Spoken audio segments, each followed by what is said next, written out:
Hello again and welcome back to English Today. This is DVD 21 and the fourth DVD in your advanced level. And in this DVD, we'll start again with another 2 episodes of our story, That's Life. And then after that, in our special TV programs, our music expert will be talking about the Royal Opera House in London. And then our travel expert will be looking into volunteer holidays. Then, in the grammar section, we will look at ways of expressing your likes and dislikes. And we'll also study different ways of expressing feelings of regret. All right? So enjoy your viewing.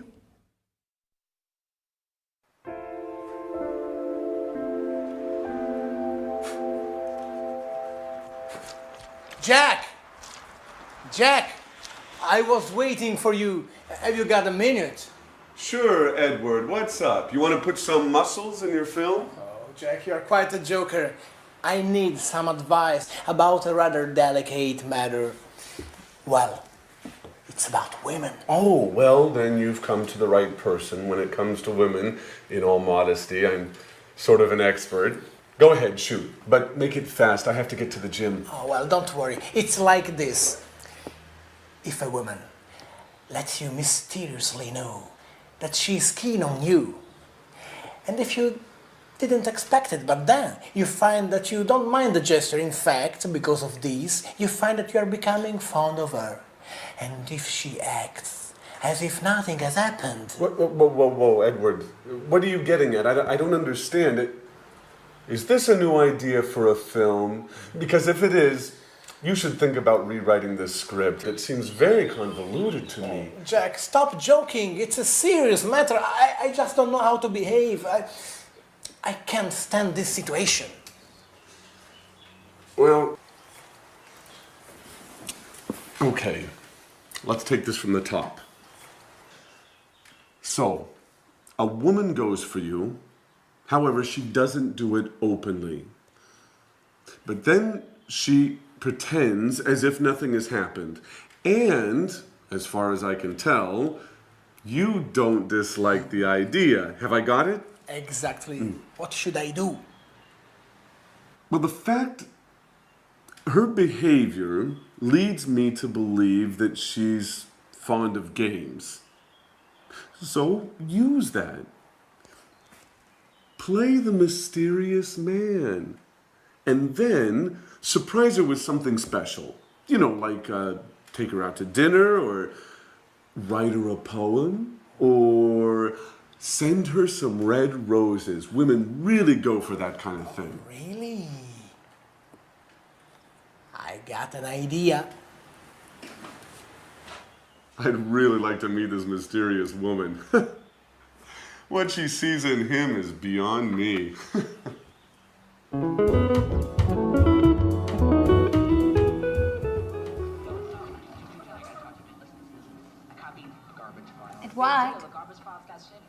Edward? Edward? Would you mind not watching the TV for a moment? I'd like to have a word with you. Is it important, Alice? Chuck is on. The reality program about show business. You know I'm nuts for this show. Yeah, I know. It's about the only thing you go for.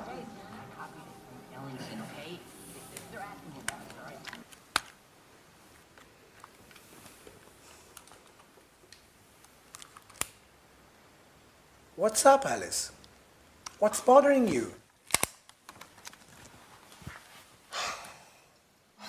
Edward, I'm sorry.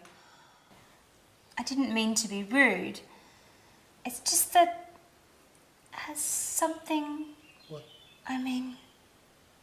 anything particular happened recently? Oh, well, if I have to tell you the truth, yes. Great. So, what? So what are you getting at? Well, what did you think about it? Were you pleased by it? Oh, yes, very much, but why we are talking about such embarrassing things? I think you should talk about it, Edward. Once and for all. You think you know me? I'm not good with words. Well then, get into action. I think you've already waited long enough. Maybe you're right. I'm a klutz, aren't I, Alice? Well, yes, but you can fix it. I'll surprise you. By the way, Alice, have you decided what are you going to wear for our date yet? Oh, our date? Are you serious, Edward? Sure, our date with Mr. Martin, the television producer. That date? Have you forgotten? No, don't worry. I haven't forgotten about it.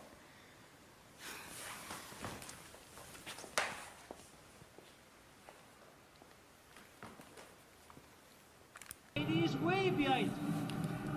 No one jumps for the ball, no one calls for the ball. Carney's slightly out of position, just snaps the ball and scores.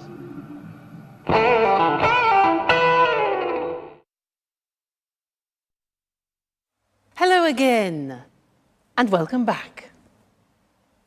Jack and Edward in that episode were talking about what they like doing and what they dislike doing. And in the English language, this is very interesting because there are different ways of describing what you like and what you dislike, different verbs, different phrases, and that's what I want to do with you now. I'm going to give you some examples in this little exercise. And if you listen carefully, you will notice how many different forms there are. It's like a little quiz. I'm going to talk to you about an animal, all right? I'm going to describe what this animal likes doing and dislikes doing, and then I want you to try and guess what the animal is, all right? So are you ready? Listen carefully. Well, these animals are keen on eating big animals. They're keen on eating big animals. They're fond of basking in the sun in the long grass. So they're fond of lying, basking in the sun in the long grass. They really love running at top speed. They love running at high speed, okay? They can't stand getting wet. Like when it rains, they can't stand getting wet. They can't bear being disturbed when they're eating. They can't bear being disturbed when they're eating. Another thing, they don't mind the presence of man, but at a distance, all right, okay? They dislike being close to lions, dislike being close to lions. They hate being disturbed when they are with their cubs, with their babies, okay? Their babies, their cubs. As animals, they don't go in much for making noise. They don't go in for making noise, they're silent, they're quiet. And for them, it's all right to eat only twice every 4 days, so once every 2 days. They don't have to eat every day. So, have you guessed the animal? It's a cheetah. Now remember that in English, a cheetah is not Mr. Monkey.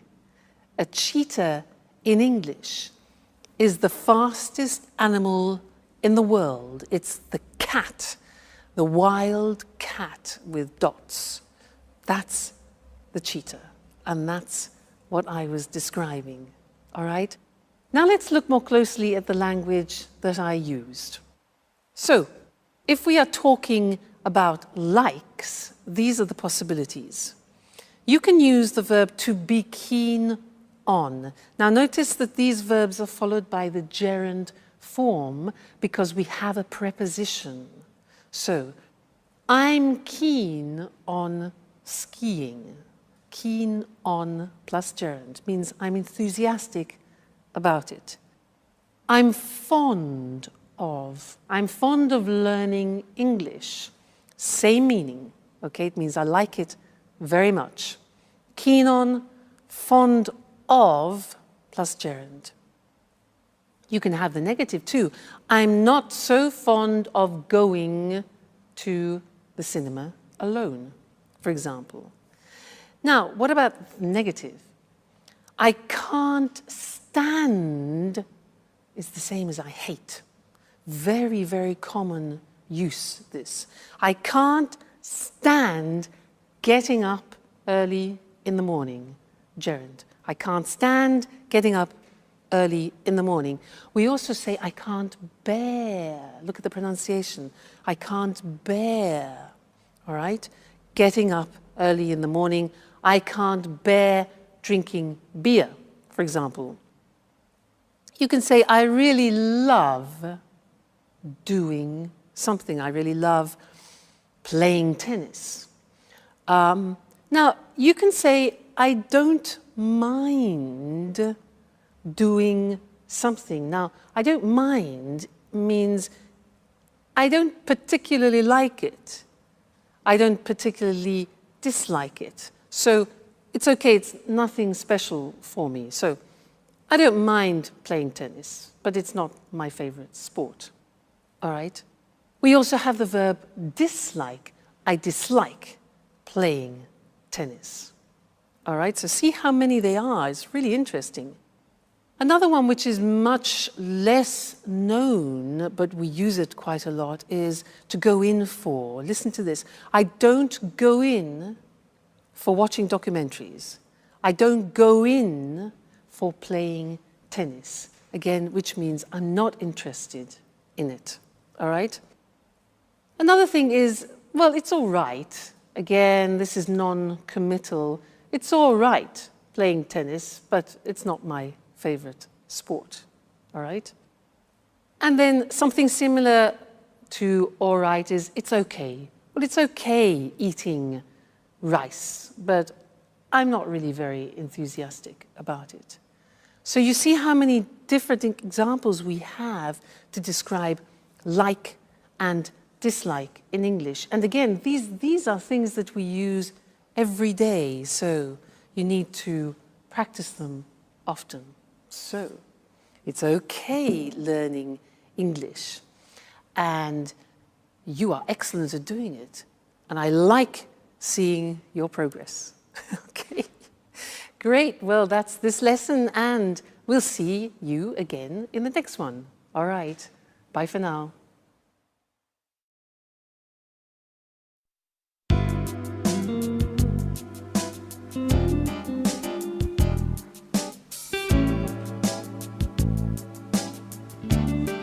Great. This spot should work well. Maybe here would be better. And I'll put the card here, next to this. Let's give it a quick once over again.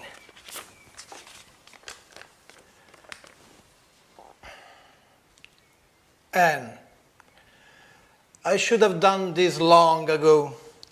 Now I can't wait any longer. Listen to my poetry, written especially for you. You are perfume, the color of all flowers, the breath and scent of the sea, the warming strength of the sun. You, the shining star that lights my life. Who knows if she'll like it? What about these roses? Will she like them? And what if she makes fun of me? Perhaps I shouldn't have listened to Jack, but of course.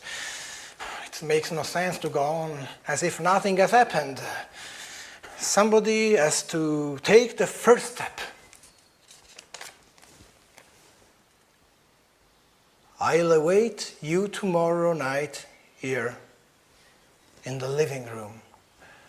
When everyone is asleep, we'll be able to be alone, finally. Alone. Okay, that is done. There's nothing more to do now but wait.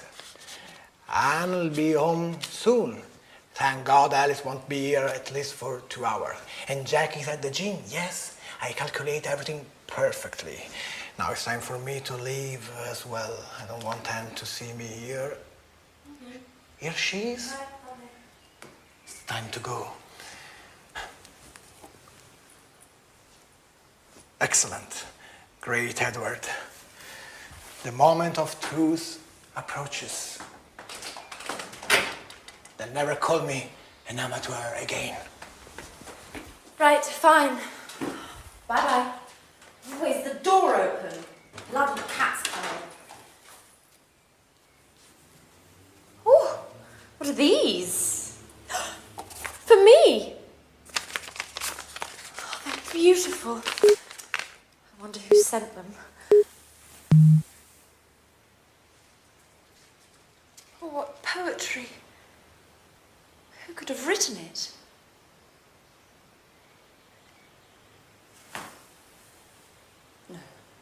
No, Anne. What are you thinking? Now, don't be silly. It can't have been Jack. Oh, my God.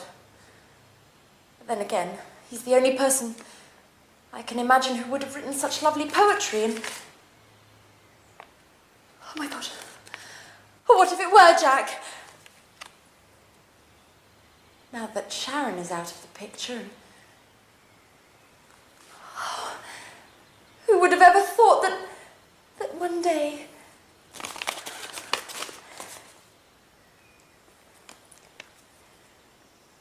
Oh, Jack.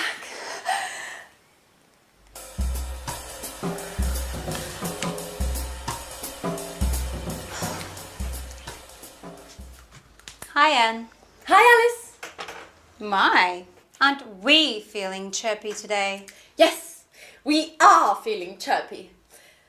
I've just received a mysterious and completely unexpected surprise. So, what is it? What's all the suspense for? Oh, I'm sorry, Alice. I'd like to keep it a secret for the time being. There's something I have to check up on first. But don't worry, I'll tell you soon enough. Now, why don't you tell me, how's it going with Edouard? By the look on your face, I would guess things aren't going very well.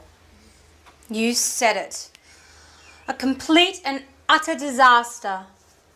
I should never have written that card. Why? What's the matter? That's the problem. Nothing has happened. Edouard acts as if he'd never read that card. And yet I know he read it. I'm absolutely certain of it. Why are you so sure? Well, he told me in no uncertain terms. I fished around, vaguely, and he admitted that something strange had happened, and he also said that he was very pleased. And then nothing. No words, no actions. At this point, I think he was referring to something else entirely. Or else, I just have to accept the fact that he isn't interested in me. Oh, don't get depressed, Alice. If you want my opinion, I think you should have told him in person. Face-to-face is always better than playing games. At any rate, you've still got time. Why don't you sit down and have an earnest word with him? No way! To be embarrassed further? Anyway, there's something fishy about this whole story. Either Edward is acting like a complete fool, or else He hasn't truly understood what I feel for him. Oh, I need some clarity. From now on, I'm going to scrutinize his every move.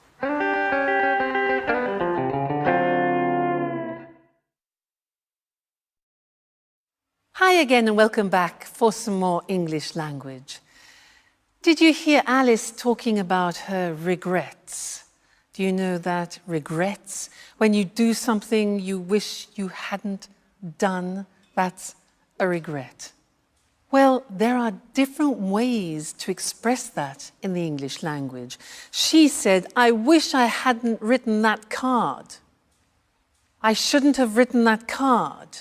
That's another possibility. There are, in fact, 3 possibilities in English of expressing regret.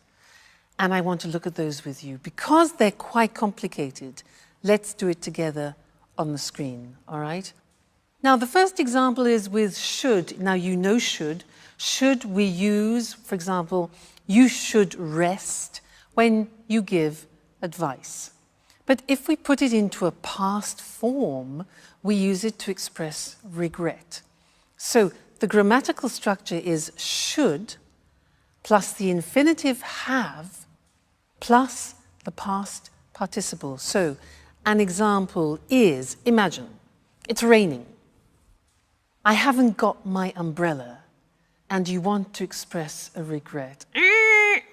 So you could say, I should have brought my umbrella. You see, should, infinitive have, plus the past participle, bring, brought. So you say, oh, damn, I should have brought my umbrella with me. So that's one example of expressing regret using should have brought. The second example is with wish. So it's raining and you think, oh, damn, I wish. Now, the grammatical form is I wish I had brought. That is the past perfect. Had is the auxiliary of have in the past, then the past participle. So, I wish I had brought my umbrella with me. So, I should have brought. I wish I had brought. And the last one is very similar to wish. It's if only I had brought my umbrella with me. So there again we have if only followed by the past perfect. If only I had brought my umbrella with me. All right? So 3 forms of expressing regrets. Let's practice. Situation.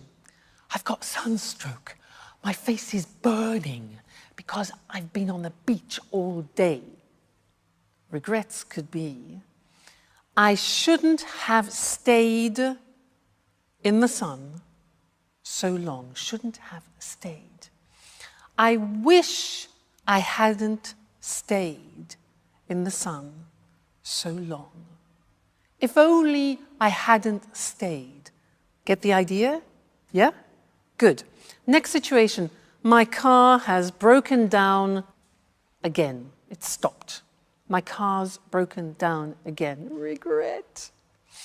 I should have taken it to the mechanics. I should have taken it to the mechanic earlier for a checkup. Or I wish I had taken it. You see, you can use one of the 3 forms, exactly the same meaning, all right? Great.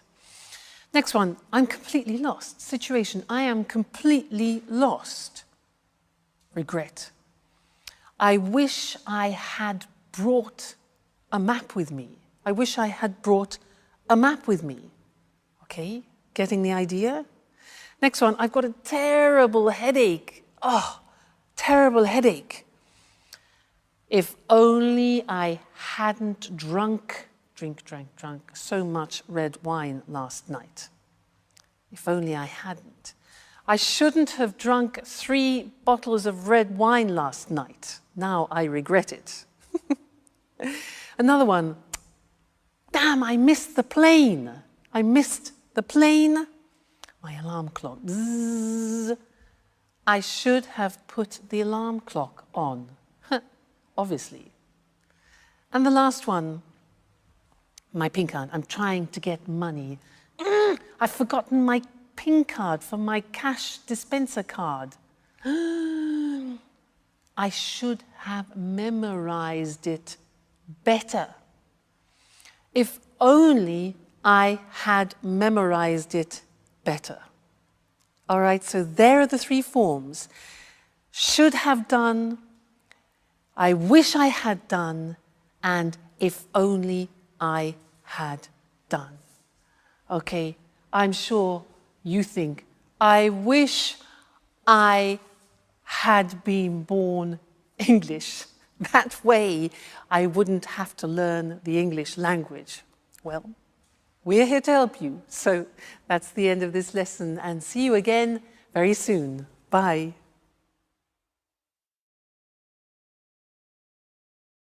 Hello and welcome to this week's edition of Music World. And of course, welcome to our music expert, Tony Moore. Hello, Lucy. And good morning to all our music fans. A great cultural icon with a very difficult recent history. A popular TV programme broadcasting these problems to a whole nation. And today, great performances to packed houses. I'm talking about the Royal Opera House at Covent Garden in London. The theatre dates back to 1732, but recently it's become more famous than ever. What exactly has been happening at the Royal Opera, Tony? Well, everything started with the restoration work that was begun in 1995. This work has now been completed, and we have the modern performance space that it is today. I can't see any trouble there. Sure. But the restoration work was partly funded by the National Lottery. What do you mean, partly funded? How much money came from the lottery? The lottery gave £58.5 million towards the work. Quite a lot of money. Remind me how the lottery works. Lottery tickets cost £1 and are sold all over the country. And there's a big draw once a week. OK, so the Royal Opera House received £58.5 million from the lottery. What happened next? The restoration work was completed in 1999. Tony Blair's Labour government had given the Royal Opera this lottery money on condition that it made opera less elitist in the future by keeping some of its seats reasonably priced for citizens earning an average wage. Did they do that? Yes. But let's not rush things. In 2001, the Royal Opera became even more famous when the BBC filmed a fly-on-the-wall documentary about the day-to-day running of the place. Well, the programme showed a real-life soap opera in action. During this period, the theatre was chaotically managed and was almost out of control. 5 executive directors left in the space of 5 years. There was ongoing conflict between management and employees, and the Royal Opera suddenly found itself at the centre of a political debate about the funding of the arts in the UK. Many people asked whether opera wasn't too elitist an art form to receive funding from the government. Why? Is the running of the Royal Opera completely funded by the government? No. But it does rely in part on the government. 31% of its funds come from government subsidies. Today, corporate sponsorship is becoming more important. In 2006, this amounted to nearly £16 million. Of course, the rest of the funds come from ticket sales. I see. And then, how does the story end? The BBC documentary programme was a great success. It had a huge audience. The TV project wasn't so successful for the Royal Opera management, as it entered a period of financial crisis. And there was an enormous amount of criticism because of the high costs of the renovation work, and because of the BBC TV documentary, which showed that the place was managed very, very badly. And today? Well, after so many years of difficult times, The Royal Opera is newsworthy simply because it isn't. For the last 5 years, the Royal Opera has been putting on successful operas and ballets. It's been doing a fine job. What's more, the Opera House has kept its promise. Now, it's attracting new audiences to listen to opera, and some of the seats are reasonably priced. So how much do tickets cost? The top price for a performance is usually £180, but half of the seats cost £50 or less, while the cheaper seats cost less than £10. Of course, they're not very close to the stage, but they are the cheapest grand opera seats in Europe. On an average evening, 48% of the audience is watching its first opera. So, a wider range of people are watching opera now in London. Oh, that's right. After a very difficult period, the Royal Opera is now running smoothly. Another soap opera with a happy ending. So, thanks, Tony, and Thanks. goodbye. Goodbye. And goodbye to all our music fans. So, the Royal Opera House, a cultural icon with a difficult history. A cultural icon is a famous symbol for one of the arts, music, writing or painting. But today it puts on performances to packed houses. Remember, the phrasal verb to put on means to organise and perform. A packed house is a theatre with every seat sold out. We say a place is packed when it's full of people. The restoration work that started in 1995 was partly funded by the National Lottery. To be funded by means to be financed by, to receive money from someone or something, in this case, the lottery. It was partly funded, means that it received part of the money it needed. This money was given on condition that opera was made less elitist. Elitist means that it is only available to a small group of people, usually socially or intellectually superior. The expression on condition that means only if. The BBC filmed a fly-on-the-wall documentary about the day-to-day running of the place. A fly-on-the-wall documentary is a programme that shows everything that happens in real-life situations. Day-to-day means daily, of every day. So the day-to-day running of the place means the normal, everyday administration of the place. This real-life soap opera showed the theatre was almost out of control. A soap opera is a TV programme with many episodes that looks at the day-to-day lives of a group of people. Out of control means there is no control, like chaotic or disorganised. It showed the ongoing conflict between managers and employees. A conflict is a disagreement. It was ongoing, means that it continued for a long period of time. That's all we have time for today. See you again soon. Hello and welcome to this week's edition of the Travel Programme.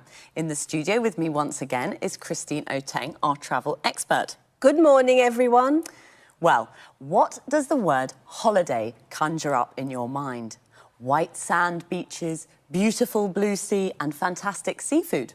Or maybe cool mountain air and invigorating walks through alpine forests? How about this? Think helping to build a dam outside a village in Uganda. Think helping out in a rural hospital in India. Think showing visitors round a castle in England. That's right, today's travel topic is volunteer holidays, a way to travel and do good at the same time. Am I right, Christine? Right. A volunteer holiday can be a true life-changing experience. Travel, visit new places and help local people at the same time. It's a great way to really make contact with local people, their culture and the kinds of problems they face, and you can help in a small way to solve some of those problems. Certainly a holiday with a difference. What sorts of places have volunteer holidays? There are two kinds of volunteer holidays, really. A lot of these holidays take place in developing countries, in Africa, India, and sometimes in South America. Other holidays can be found in Europe and North America. So there are lots of destinations to choose from. And what sorts of things can you do? There's an enormous range of activities to choose from. In the developing world, a lot of the work is based around helping on infrastructure projects, so you may help to dig a new well or build a new footbridge or perhaps a children's playground.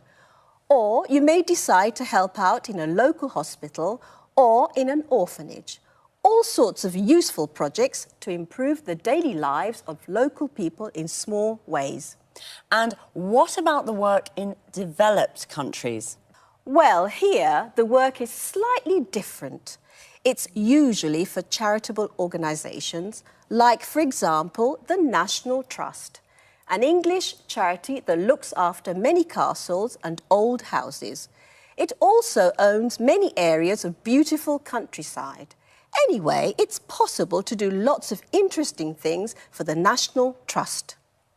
What, for example? As you mentioned earlier, helping to show tourists round a castle in the summer, there is a beautiful 15th century castle on an island off the northeast coast of England, Lindisfarne Castle. Well, they're looking for a couple to do this job for a fortnight. OK, I'll think about that. But do you have to pay for these activities? Yes, of course you have to pay. Volunteer holidays in developing countries tend to cost more because travel costs are higher and some of your money will go to help the local community. In this way, you help poor people twice. Just one question, Christine. During volunteer holidays, do you have to work all the time? Well, usually there's a split between volunteer work and sightseeing. For example, during a fortnight's holiday to Africa, you may spend the first week on your volunteer work and the second week visiting game reserves, relaxing, shopping. The sorts of things you normally do on holiday. Good. So you have time for fun too.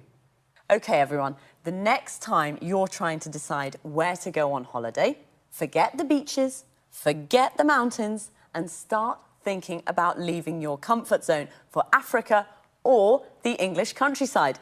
Thanks, Christine, for that fascinating information. Goodbye.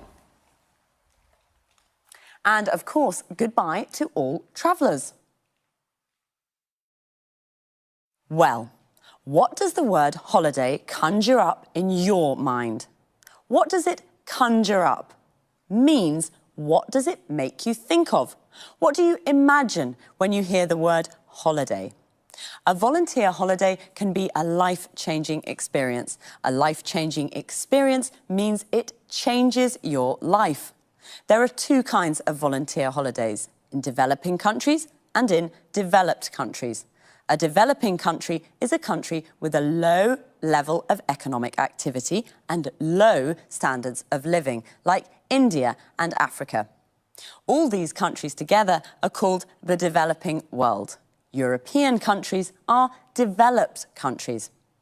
There are lots of destinations to choose from.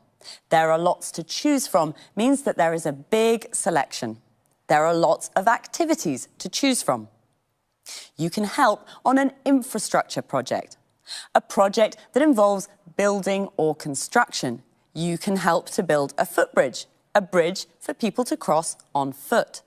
You can help out in an orphanage. An orphanage is a home for children who have lost their parents. Notice how we say help to do something, help on a project, and help out in a place. You could also work for a charitable organisation in a developed country. A charitable organisation is an organisation whose aim is not to make a profit, but to help people in need. For example, you could spend a fortnight showing tourists around a castle in England. A fortnight is a period of 14 days. They're looking for a couple to do this job. A couple is two people, usually a man and a woman who are married or in a relationship together. OK, well, that's all for this week, so take care and study hard.